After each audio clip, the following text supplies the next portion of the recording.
Hello everyone and welcome to my bold and the beautiful official channel. I hope everyone is having a wonderful day. Before we begin, please press the subscribe button and give this video a thumbs up. Los Angeles is reeling after the devastating death of Liam Spencer, but just when everyone thought it was time to say goodbye, a funeral erupts into absolute chaos. In a jaw-dropping scene no one saw coming, Dollar Bill Spencer storms in screaming, "You killed my son!" And the shocking truth leaves the Forresters, Logans, and Spencers in stunned silence. Could it be true? Was Liam Spencer murdered? This bold and the beautiful 100,000-word deep dive uncovers every shocking detail from the funeral explosion to the dark secrets hiding in plain sight. From Brooke's breakdown to Steffi's guilt, from Hope's spiraling grief to a murder investigation that could destroy Forrester Creations, we break it all down in this explosive article script. Part 1, The Funeral from Hell, words 1 to 15,000. The funeral begins somberly as Hope, Steffi, and Brooke gather with Ridge, Taylor, Wyatt, and even Thomas in tow. Shocking absences fuel suspicion. Why didn't Sheila show up? Why was Luna hiding outside in the parking lot? Carter delivers a heartbreaking eulogy, but Hope breaks down, not because of grief, but because of guilt. Suddenly, the chapel doors burst open. Bill Spencer storms in, drenched from the rain, screaming, "You killed my son!" Guests gasp. Steffi turns white. Brooke faints. And then comes the biggest bombshell. Bill accuses Finn of being behind Liam's death. Part 2, The Autopsy Cover-Up, words 15,001 to 30,000. Ridge demands Bill leave, but Bill throws the coroner's report on the altar. "Read it, Ridge! Read what they found in Liam's bloodstream." Turns out Liam didn't die from a brain tumor after all, he was poisoned. Hope sobs uncontrollably. Brooke confronts her daughter, asking, "Did you know?" Luna is spotted slipping out the back of the church with a vial. Is she connected to the poison? Bill refuses to let the funeral continue. There is no goodbye until I find out who killed my boy. Part 3, Suspects and Secrets, words 30,001 to 45,000. Steffi becomes the prime suspect when it's revealed she had a screaming match with Liam the night before he died. Finn is placed on administrative leave from the hospital after prescription bottles and Liam's name surface in his office drawer. Hope spirals into denial. Flashbacks reveal she knew about Liam's headaches and tremors but didn't seek help. Wyatt confronts Bill, "You're making things worse." Bill snarls, "Worse? My son is dead." Detective Sanchez reappears to open a criminal investigation and demands everyone stay in town. Part 4, Hope's Breakdown, words 45,001 to 60,000. Hope begins sleepwalking and having hallucinations of Liam. She's caught in Liam's closet, holding his shirt, whispering, "I tried to save you." Brooke considers committing Hope for psychiatric evaluation. Carter discovers Hope shredded a medical file from Liam's neurologist. Thomas offers to take Hope away to Paris, but she screams, "Don't you see? They're coming for me next." Part 5, Steffi's Confession? Words 60,001 to 75,000. A drunken Steffi tells Finn, "I told Liam if he exposed me, I'd make him regret it. I didn't mean it."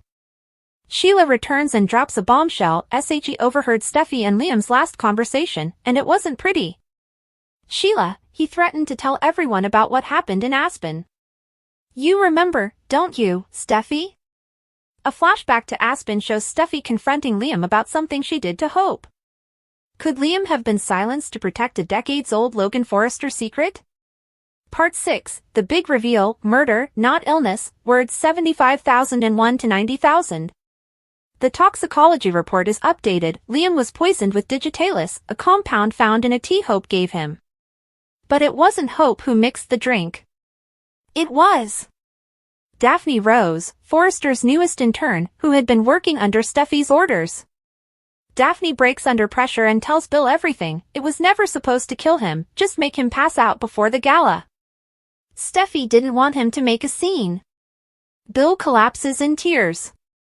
Ridge turns on Steffi. Taylor slaps her daughter. And Brooke slaps Taylor. Bill demands Steffi be arrested for conspiracy to murder and threatens to destroy Forrester Creations. Part 7, Aftershocks and Arrests, Words 90,001 to 100,000. The LAPD arrests Daphne for tampering with medication and implicates Steffi as a co-conspirator. Finn files for separation from Steffi. Hope checks into a treatment facility. Brooke and Ridge separate, again. In a shocking twist, Luna turns on the real culprit, Elektra, her cousin, who had laced Liam's herbal supplements. Elektra confesses, he never loved Luna. I wanted to punish him. But I didn't mean for him to die. Bill visits Liam's grave and swears vengeance, this isn't over. I will destroy every last one of you. At the Precipice house, Luna tells Steffi she did her schoolwork and made sure they're alone. Steffi grabs her phone and asks if she's hanging her. I don't owe you anything. Luna says, no, but I do owe you commodity. That's why I'm then. Steffi's not interested in anything she has to say. Luna reminds Steffi that she's her hubby's son. Steffi says Finn wants nothing to do with her. Luna argues he'd if not for her. She knows she wants her to vanish or pretend she doesn't live, but she does live. She needs Finn to be part of her life. How much more does Steffi anticipate her to take of her keeping her down from her father? Luna B&B. Luna prodigies if Steffi wants her to supplicate. Steffi tells her she's living in a fantasy world where Finn will forget everything that happened and embrace her. She's a killer. Luna says she's not the same person presently. Steffi grits, why don't you tell that to Tom and Hollis? Oh, stay. Luna hollers that she's paying for her crimes by her keeping her from her father. She'll not allow Steffi to take the occasion of getting to know her father down from her. Cleric's concern. At home, Sheila flashes to Luna telling her they need to get relief of Steffi. Cleric comes in and questions her not responding to his textbooks. She's lost in study and a million long hauls down. What's going on, baby? Deacon Sheila B&B. Sitting beside her, Deacon prods that commodity is bothering her. Sheila admits it's true and says it has to do with Finn, Steffi, and her grandchild. Cleric assures her that Hayes might want to get to know her when he grows up. She says she's talking about her granddaughter. Cleric harangues that Luna is a sociopath who killed Tom and Hollis. She nearly killed Hayes' mama. It nearly happened thanks to Loony Luna. Sheila wishes he wouldn't call her that. Deacon asks Sheila to tell him she's had nothing to do with her granddaughter. Ridge worries. At the Forrester mansion, Ridge and Taylor are canoodling when he gets a textbook about a meeting. Ridge says he canceled it but forgot to tell the other people. Transferring a quick textbook, he returns to snoozling. Taylor. She respects him by saying she's hit the jackpot. The only other person as lucky is their son and the family she shares with Finn. She gushes about the love between them. Ridge muses that Finn's like an alternate father to Kelly, though Liam will always be there. He's a good Joe despite the unfortunate people in his life. Further GH's loss, B&B's gain? Taylor's case cancels and talk turns back to Steffi. Ridge says she and Finn should get down for a many days. Taylor muses that they could just spend a many days in the sand house. Ridge hopes Sheila and Luna will leave them alone. Taylor and Ridge go over chancing out that Luna was Finn's son. It was especially bad for Steffi. Ridge complains about Bill unleashing Luna's wrong on the world. They agree it would be easier if Luna was still in jail. Ridge warns Luna's not right in the head. He's bothered she'll spin out of control and put Steffi's life in peril. Lee shares her fears. In his office, Finn tells Lee he knows Luna can no way be a part of his life. She can't help but worry and reminds him he can no way suppose of her as his son. She's the killer who tried to kill his woman. Finn will no way forget chancing Steffi in that pen. Lee warns he can no way suppose of Luna as one of his children or feel sorry for her. Lee tells him Luna believes nothing that's happened in her life is her fault. She says Poppy's son is insidious. Finn says she's his son too. Lee snaps she doesn't like him saying that. He says it's a fact, just like Sheila being his natural mama. Finn assures Lee that she'll always be his mama. He's so proud to be her son. Lee cries that all she ever wanted was his happiness. Sheila's not stirring up trouble at the moment, but Luna is. She wouldn't walk down and let him live his life with his family in peace. She's going to do commodity. Finn wouldn't let her anywhere near Steffi and the kiddies. He's told her she can't be a part of his life. Lee's concerned that it didn't get through to her. Finn arrives. In the precipice house, Luna pleads her case, condemning her nonage for her problems. Steffi says people have gone through worse and not boggled two people.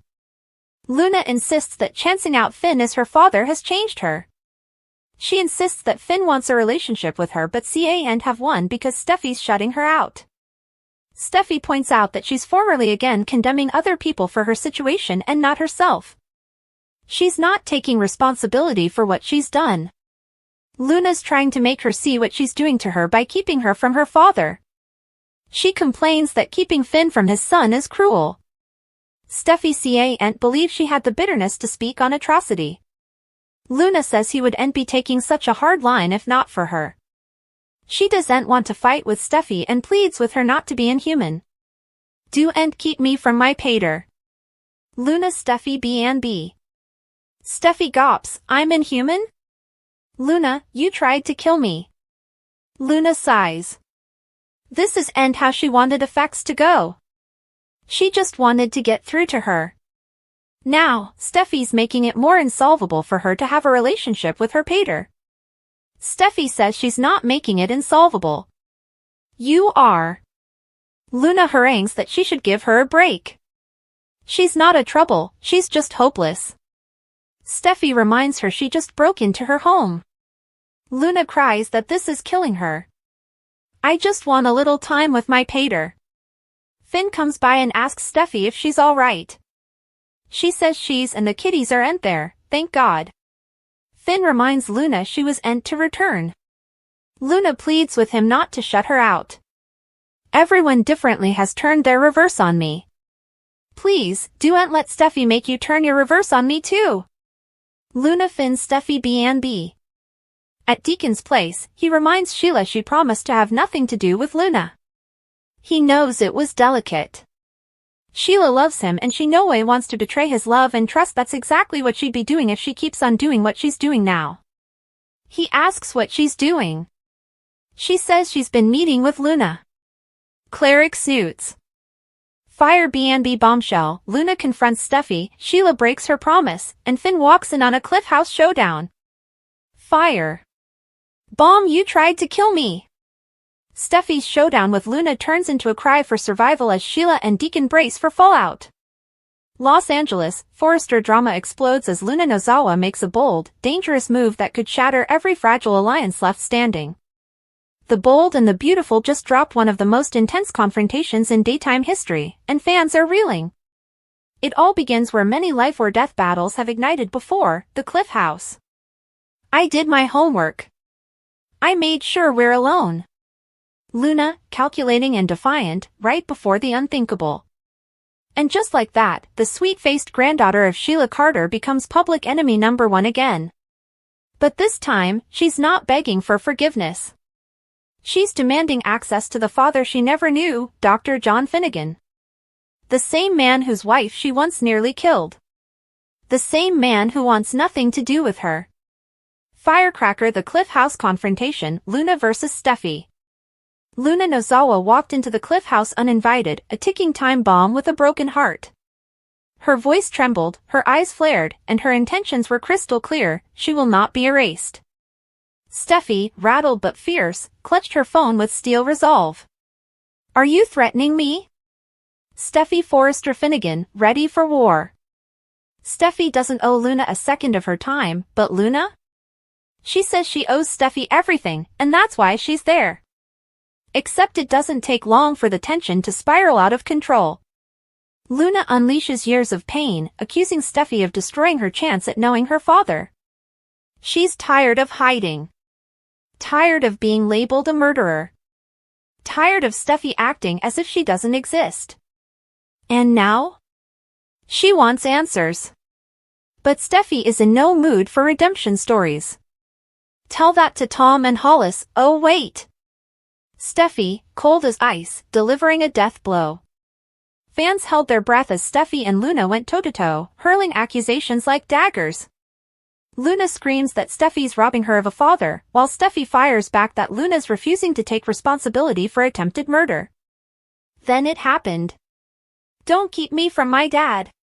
Luna, on the verge of a breakdown. "I'm heartless?" "Luna, you tried to kill me." Steffi, her voice shaking with rage and terror. Just as the verbal war reached a fever pitch, Finn walked in. And everything changed. Broken heart Finn walks in on chaos, a family torn in two. Finn's timing couldn't have been more devastating. As Luna begged Steffi not to shut her out, Finn's presence cast a long shadow over the room. Luna turned, desperate for support, and Steffi exhaled in pure relief. "The kids aren't here, thank God." Steffi, shaken but composed. Finn stood frozen. One look at Luna told him this wasn't just a drop-by. This was a final plea. And it shook him to his core. "You weren't supposed to come back." Finn, disappointed and defensive. But Luna's tears weren't fake. Her emotions were raw. She begged, "Please, don't let Steffi make you turn your back on me too." The man who once stitched Steffi's wounds after Luna's attack now had to decide whether to protect his wife or embrace the daughter he never raised. Fire Deacon's concern, "Tell me you had nothing to do with this." Meanwhile, across town, Sheila Carter was spiraling. Luna's name had been echoing in her head for days, and when Deacon walked in, the truth exploded like a grenade. "I'm talking about my granddaughter. Luna." Sheila, guilt-stricken and frantic. Deacon was stunned. Outraged. He knew Luna was trouble, the same woman who murdered Tom and Hollis, the same woman who almost left Steffi for dead. And now Sheila's defending her? "Tell me you're not involved. Tell me you've had nothing to do with her." Deacon, heartbroken and betrayed. Sheila tried to lie. Tried to pretend she hadn't gotten involved. But the truth? It came crashing down like a wave. She has been meeting with Luna, and Deacon knew then, Sheila might not be pulling the trigger, but she's lighting the match. Brain Ridge and Taylor, Luna isn't right in the head. Back at the Forrester mansion, Ridge and Taylor shared a rare quiet moment, before disaster came knocking. When Ridge got word of a meeting, he shrugged it off, too lost in Taylor's affection to care. But Taylor, ever the concerned mother, brought the conversation back to Steffi, and Ridge's warning couldn't have been more chilling. "Luna's not right in the head." Ridge, fear gripping his voice. They reflected on how painful it was when they found out Luna was Finn's daughter. It wasn't just a shock, it was a nightmare. The woman who tried to kill Steffi is now family. And that is too much to bear.